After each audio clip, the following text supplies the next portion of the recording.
हैं, तो अब कोई उन युवाओं के लिए कुछ गारंटी होगी? हाँ।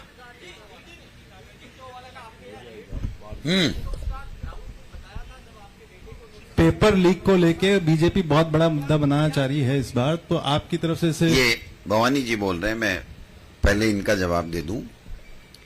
जिस केस में मेरे घर पे सर्च करने ईडी आई, वो केस पेपर लीक से संबंधित था, बट उन्होंने मेरे से एक सवाल भी नहीं पूछा, मेरा कोई स्टेटमेंट नहीं लिया, मेरे एक फोन के अलावा मेरे से कुछ भी जब्त नहीं किया। एक बात। दूसरी बात, मेरे बेटे के नाम से, जिसका नाम अविनाश है, जो अकाउंट्स ऑफिसर है, उसके नाम से सर्च वारंट था, बट उसके रहने के स्थान के अलावा उन्होंने इच्छा जाहिर की कि हम पूरे आपके परिवार के परमिसेस की सर्च करेंगे। मैंने सहर्ष उनको अनुमति दी, उन्होंने पूरा सर्च किया, मेरे दोनों बेटों के रेजिडेंस को किया जो एक ही परिसर में है, मेरे रेजिडेंस को किया, मेरे जो पॉलिटिकल मेरा ऑफिस है उसका सर्च किया, और मिला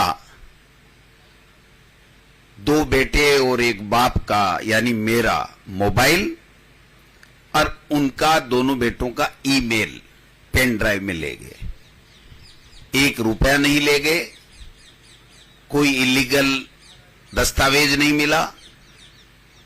जिस कलाम इंस्टीट्यूट की ये लोग बात करके बार बार सवाल करते हैं, उस कलाम इंस्टीट्यूट से मेरा, मेरे बेटे का, मेरे परिवार का, मेरे रिश्तेदार का कोई लेना देना नहीं, कोई डॉक्यूमेंट उनको नहीं मिला, किसी तरीके का साक्ष्य उनको नहीं मिला।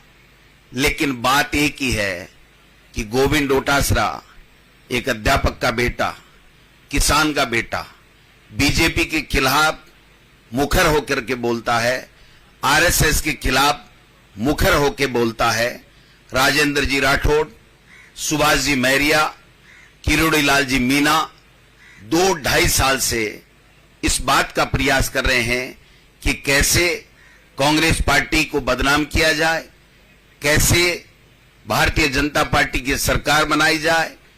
और इसलिए 2-2.5 साल के पुराने प्रकरण में चुनावी आचार संहिता लगने के बाद में नॉमिनेशन के 7-8 दिन पहले जिस प्रकार का वातावरण बना करके मेरे रिश्तेदार के यहां, मेरे सरकारी बंगले पे, मेरे यहां पर सर्च की गई है, मैं समझता हूं कि ईडी को तुरंत ये बताना चाहिए कि मेरी भांजी और मेरे दोनों परिसर, जो जयपुर का आवास और सीकर के आवास में, उनको क्या मिला। निश्चित रूप से ये बात अगर वो बताएंगे तो समझ में आएगी। 2.5 साल से जो नेता दिल्ली में जाकर के अपने आला कमान के नाक रगड़ रगड़ के ये कह रहे हैं कि डोटासरा को रोको, डोटासरा को बदनाम करो, मुख्यमंत्री अशोक गहलोत को बदनाम करो, कांग्रेस पार्टी को क्रेश करो, हम वहां चुनाव नहीं जीत रहे हैं, हमें जीतने के लिए इस तरीके के हथकंडे अपनाने पड़ेंगे।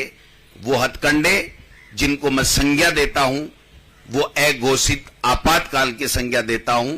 जिस तरीके से एक माहौल बना करके केवल और केवल ये साजिश रची जा रही है कि ये चुनाव में काम नहीं कर सके, इनका ध्यान भटके, ये इसी काम में इधर उधर में लग जाएं और सारे के सारे भय के वातावरण में इनके जो आसपास इनके कार्यकर्ता हैं, इनके रिश्तेदार हैं, इनके परिवारजन हैं, वो इनसे दूरी बना लें। मैं ये इसलिए कह रहा हूं कि अगर इनको कुछ भी करना था तो 2.5 साल के लगभग हो गए इस प्रकरण में। 2.5 साल में गोविंद डोटासरा यहीं था, इसका बेटा यहीं था, ये परिसर यहीं थे, तो ये आ जाते।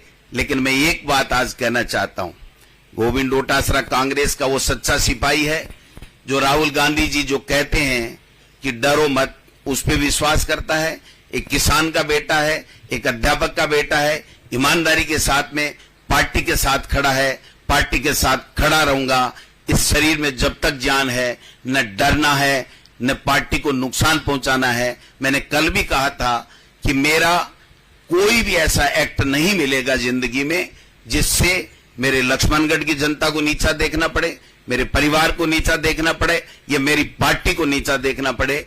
इन चीजों से कोई घबराने वाले नहीं है। मैं एक बात कहते हुए अपनी बात समाप्त करूंगा कि ये जो 10 गारंटियां हमारी सरकार ने, मुख्यमंत्री जी ने पहले दी हैं, 7 गारंटियां एक आज और दी हैं।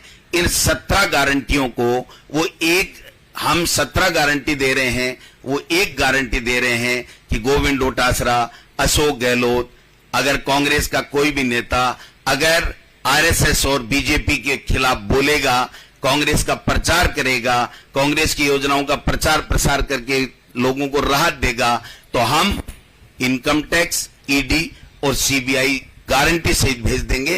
ये गारंटी मैं समझता हूं बीजेपी हमारी 17 गारंटियों के खिलाफ दे रही है। ये अघोषित आपातकाल है, हम इसकी निंदा करते हैं। और एक बात और कहना चाहता हूं, जो मीडिया के कई बंधुओं का सवाल आता है, मैं सुनता रहता हूं, वो ये कहते हैं कि जांच होने में दिक्कत क्या है। मैं स्वागत करूंगा, मैं 2.5 साल से स्वागत कर रहा था कि मैं शिक्षा मंत्री जिस वक्त था, जो भी पेपर लीक हुआ उसके बारे में आप शहर जांच कीजिए। ये मुख्यमंत्री जी बैठे, मैंने इनको 5 बार आग्रह किया था कि आप इसको और तेज कीजिए। मेरी बात के ऊपर उन्होंने पूरा जोर दे करके एसओजी को, डीजी को और तमाम लोगों को किया, और उसी का परिणाम था कि लोग पकड़े भी गए, कानून भी कड़े बने। देश में किसी भी जगह इस तरीके का कड़ा कानून पेपर लीक के खिलाफ नहीं है, जबकि पूरे देश में हर स्टेट में पेपर लीक हो रहे हैं। इनको पेपर लीक से कोई मतलब नहीं है, इनको बच्चों के भविष्य से कोई मतलब नहीं है। इनको जो कांग्रेस का नेता बीजेपी के और आरएसएस के खिलाफ बोलेगा, उसको बिना कोई एविडेंस जेल में डालने के लिए, उसको हैरान परेशान करने के लिए इनका टास्क फोर्स बना हुआ है। उस टास्क फोर्स का ये दुरुपयोग कर रहे हैं, मैं समझता हूं। इसलिए मैं ये कहना चाहता हूं, न डरेंगे न घबराएंगे। कांग्रेस हमारी मां है, उसको जिताएंगे, उसका प्रचार प्रसार करेंगे और दोबारा 2023 में कांग्रेस की सरकार बनाएंगे। आजीवन कारावास की सजा जिस कानून में दे दी। और एक बात बताओ मेरे भाइयों, मैं आपसे पूछना चाहता हूं, सब मेरे मित्र हो, 2.5 साल से गोविंद डोटासरा यही है, परिवार के लोग यही हैं, तो ये आनन फानन में नॉमिनेशन के 4 दिन पहले, 3 दिन पहले क्या कहना चाहते हैं? मैं व्यक्तिगत हमले करता नहीं, लेकिन मैं एक बात कहना चाहता हूं। मेरे खिलाफ सुभाष जी महरिया, जो राजेंद्र जी राठौड़ साहब के अभिन्न मित्र हैं, वो चुनाव लड़ रहे हैं। वो आज 2 महीने से ये बात कह रहे हैं, उनके वीडियोज आपके पास में हैं सोशल मीडिया के माध्यम से, कि चुनाव को ऐसा रंगीन बना दूंगा कि गोविंद डोटासरा चुनाव लड़ना भूल जाएगा। मैं उन सुभाष जी को, राजेंद्र जी राठौड़ साहब को और बीजेपी के नेताओं को कहना चाहता हूं, अगर जेल में भी डाल दो, गोविंद डोटासरा की जनता, कांग्रेस का कार्यकर्ता गोविंद डोटासरा के साथ में है। जेल से भी जीत के आऊंगा, चिंता करने की आवश्यकता